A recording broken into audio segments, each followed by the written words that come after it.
जय श्रीराम. श्री ब्रह्मचैतन्य गोंदवलेकर महाराज यांच्या प्रवचने ह्या पुस्तकातील आज 1 फेब्रुवारीचं प्रवचन.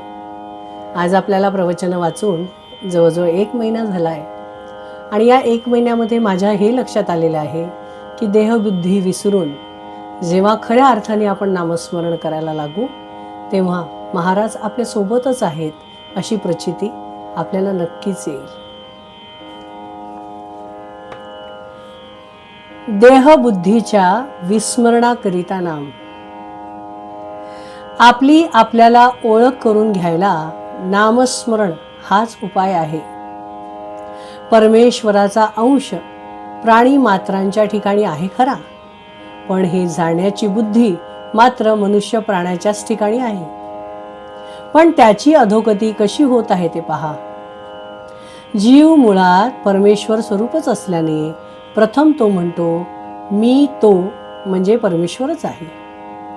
इथपासून घसरत तो म्हणतो मी त्याचा आहे आणि अखेर त्याचा माझा काहीही संबंध नाही इथपर्यंत तो खाली येतो. याला कारण देहबुद्धीचा पगडा वाढत वाढत शेवटी देह म्हणजेच मी अशी आपली पक्की भावना होते. पण असे असले तरी मनुष्य अजाणता का होईना पण खरे आहे ते ओळखल्यासारखेच बोलतो. जसे एखाद्या इसमाचा स्नेही वारला तर लगेच तो इसम काय म्हणतो, आमचे स्नेही गेले.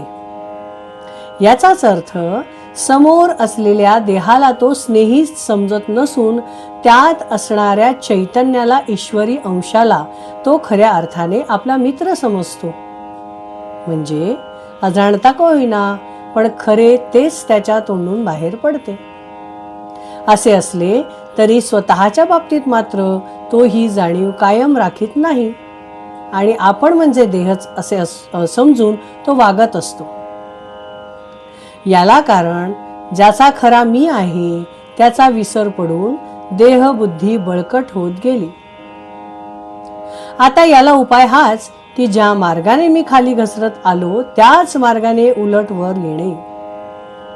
तेव्हा पहिली गोष्ट म्हणजे आता मी जो देहरूप बनलो आहे तो मी त्याचा परमेश्वराचा आहे अशी जाणीव जागृत करणे. याच जाणीवेची परमावस्था म्हणजे मी तोच आहे ही भावना होणे.